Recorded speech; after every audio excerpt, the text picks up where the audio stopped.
Hey there. So you're thinking about maybe diving into this Money for Couples by Ramit Sethi. Oh, yeah. Yeah. I just finished it. And Very let me tell you, exciting. this book is way more than just like your typical personal finance advice. Yeah, it really is. I was surprised about how much it digs into the psychology behind money, Right. especially for couples. It's less about spreadsheets and more about understanding Yeah. your values and how those translate into financial decisions as a couple.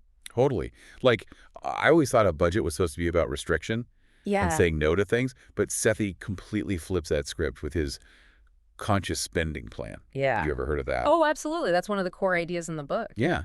And it's really intriguing. Instead of focusing on what you can't spend, Right. it encourages you to be intentional about where your money goes. Okay.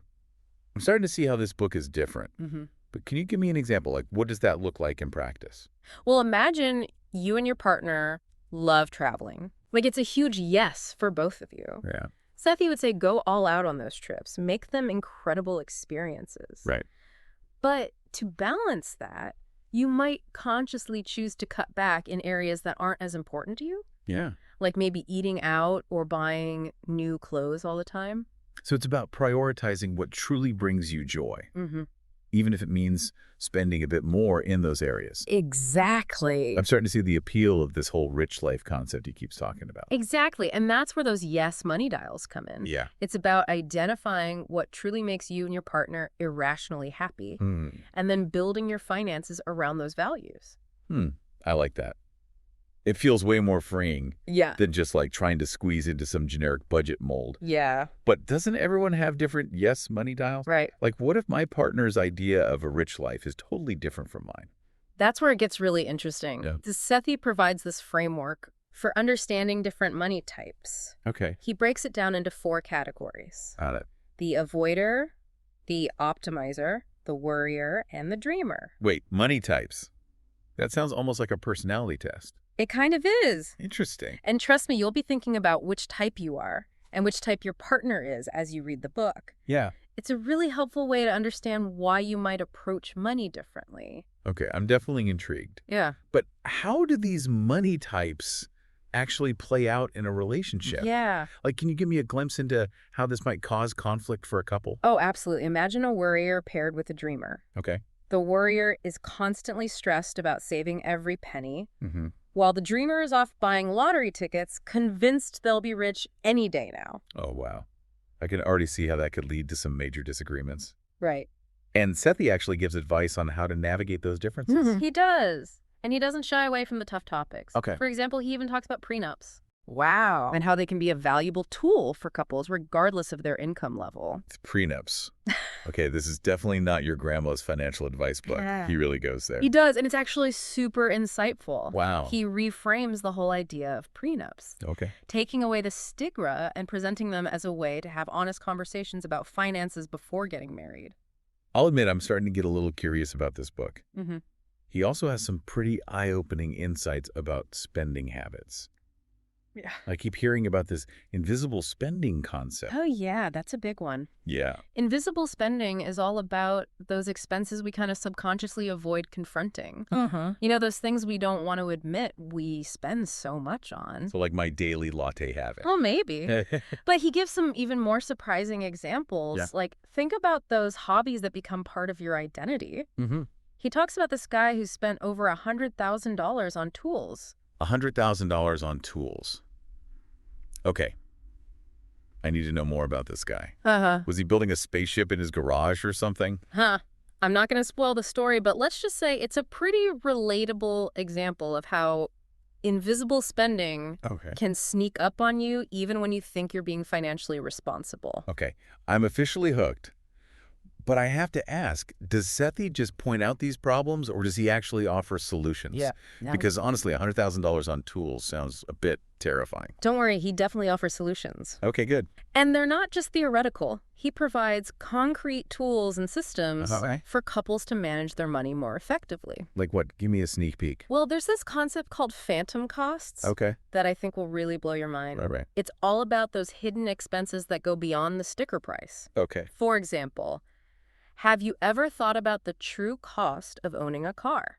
Not really beyond the monthly payment, I guess. Exactly. But there's so much more to it. Yeah. Insurance, maintenance, gas, it all adds up. Right. And most people are completely oblivious to how much they're actually spending. Okay. That's actually kind of scary. Yeah. I'm starting to realize I might have some invisible spending and phantom costs lurking in my own life. You're not alone. Oh, great. But the good news is that Sethi provides some practical strategies for tackling these issues head on. Yeah. And he does it in a way that's empowering, not overwhelming. Okay. I'm definitely adding this book to my reading list. You won't regret it. Awesome. It's one of those books that can really change the way you think about money as a couple. Great.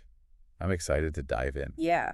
And it's not just about Sethi also talks about how to have those sometimes difficult conversations about money with your partner. Oh, yeah, totally. It's something most couples struggle with, right? Oh, totally.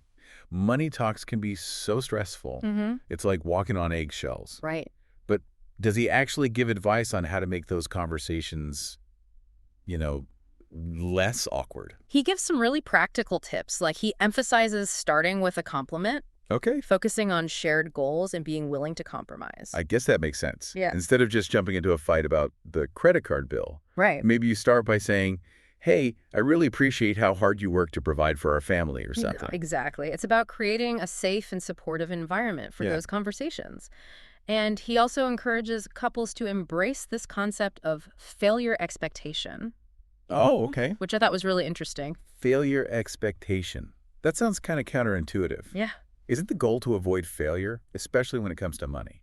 Well, it's not about expecting to fail. Okay. It's more about acknowledging that things don't always go according to plan. Right. Unexpected expenses happen, job losses happen. Yeah. By anticipating those potential setbacks and developing a plan to navigate them, you reduce stress and build resilience as a couple. So it's like having an emergency fund, but for your relationship. Exactly.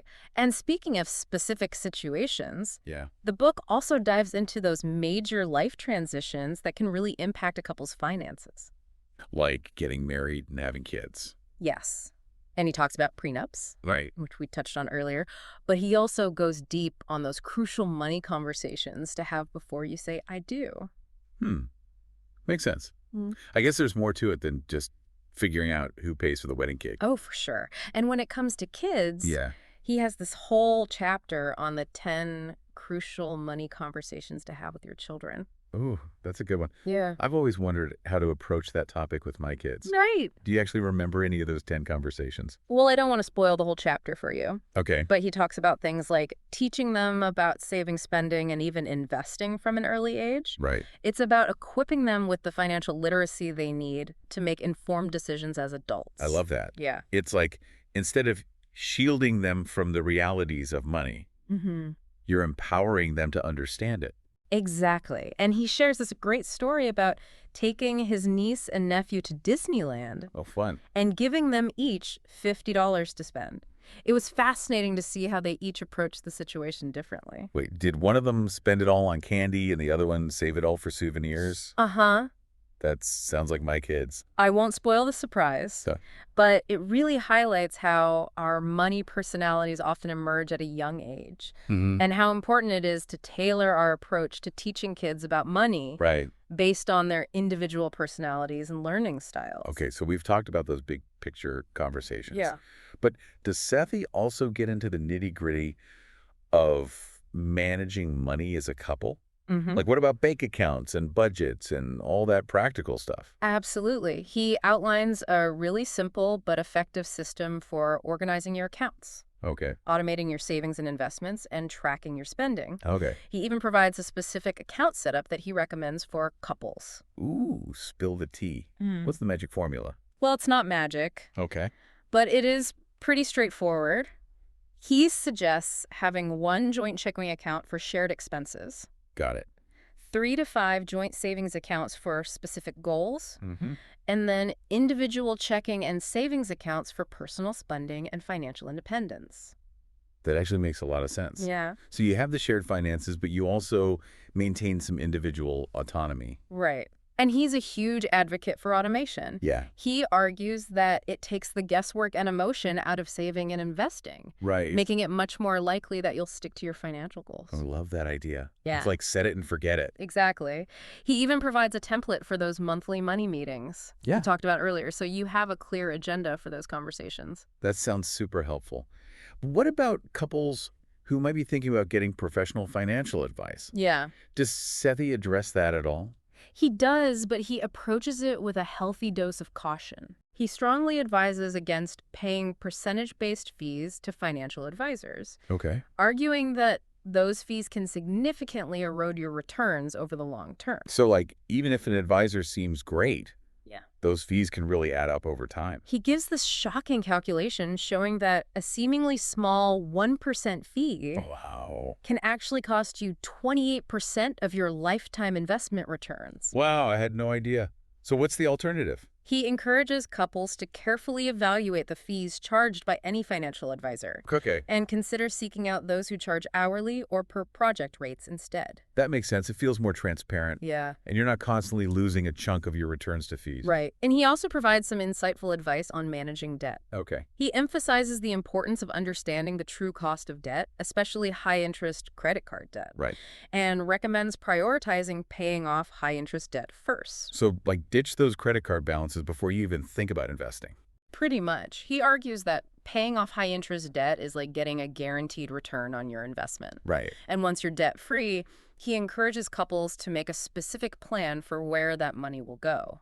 So instead of just falling back into old spending habits, you redirect those funds towards your rich life goals. Exactly. He's all about being intentional and proactive with your finances. I'm really digging this whole approach. Yeah. It's like instead of just telling you what to do, Yeah. he gives you the tools to figure out what works best for you and your partner. And he encourages couples to create their own money rules. Okay. These rules serve as a guide for making those everyday financial decisions, eliminating the need to constantly debate or second-guess yourselves. It's about creating a shared framework for decision-making that aligns with your values and goals as a couple. Money rules. I like that. It sounds way less intimidating than a budget. And he emphasizes that these rules can evolve over time as your circumstances change. It's not about being rigid. It's about having a system that works for you. It's like he's giving you permission to define what financial success looks like for your relationship, which is pretty cool. Right. And he concludes the book by revisiting this concept of failure expectation. Yeah. Asking a really thought-provoking question. What would your life look like if you were going to die soon? Whoa. That's heavy. Yeah. But I guess it puts things in perspective, right? Absolutely. Yeah. It's a reminder to not get so caught up in the day-to-day that we lose sight of what truly matters. Right. And to make sure our financial decisions are aligned with those priorities. Yeah, it's like a wake-up call to make sure you're actually living your rich life, not just like working towards some abstract financial goal. Exactly. It's about making sure you're using your money to create experiences, build relationships, and pursue what truly brings you joy. It sounds like this book really packs a punch. Yeah. Both emotionally and practically. Yeah. I'm definitely going to check it out. You should. And I think what's so compelling about Money for Couples is that it goes beyond just the numbers. Yeah. You know, it really dives into the human side of finances. Right. Exploring how our individual experiences, beliefs, and even our communication styles can impact our financial decisions as a couple. Right. It's not just about creating a budget. Right. It's about creating a shared vision for your future. And Sethi does an amazing job of weaving together personal anecdotes, research-backed strategies, and even a bit of humor to make these complex topics engaging and relatable. I remember you mentioned some of the real-life examples from couples he's worked with. Yeah. Those stories probably make the concepts even more tangible, right? Absolutely. It's one thing to hear about a financial strategy in theory. Yeah. But it's another thing entirely to hear how it played out in someone else's life. Right. And Sethi is a master storyteller, so those examples really stick with you. It's like getting a sneak peek into other couples' money journeys. Yeah. And learning from their successes and even their mistakes. Exactly. And even though every couple's situation is unique, there are these universal themes that emerge, like the importance of communication compromise and finding a system that works for both partners. I think that's what resonated most with me from our conversation, the emphasis on collaboration and communication. Yeah. It's not about one person controlling the finances. It's about working together as a team. Right. And Sethi provides those concrete tools and strategies to make those conversations easier, Yeah. even when you're dealing with sensitive topics like debt or spending habits. And let's not forget about that automation piece. Yeah. Setting it up so you're automatically saving and investing genius. It really is a game changer. Yeah. It takes the willpower out of the equation and makes it much more likely that you'll reach your financial goals. So if you're listening and you're thinking, okay, I need to get my finances in order with my partner, but I don't know where to start. Yeah. This book sounds like a pretty good roadmap. It definitely is. It's filled with those aha moments, Yeah. practical tips, and even a bit of humor to keep you engaged along the way. And hopefully it leaves you feeling empowered, knowing that you have the tools to create a financial life that supports the rich life you envision with your partner. Exactly. Because it's not just about the money. Right. It's about what the money allows you to do and experience together. Well said. So there you have it, our deep dive into Money for Couples by Ramit Sethi. We hope this has sparked your curiosity and maybe even inspired you to pick up the book yourself. Remember, building a healthy relationship with money is an ongoing journey. Yeah. And every couple's path will be different. But with the right tools and mindset, you can create a financial life that truly supports your rich life together. Happy reading. Until next time.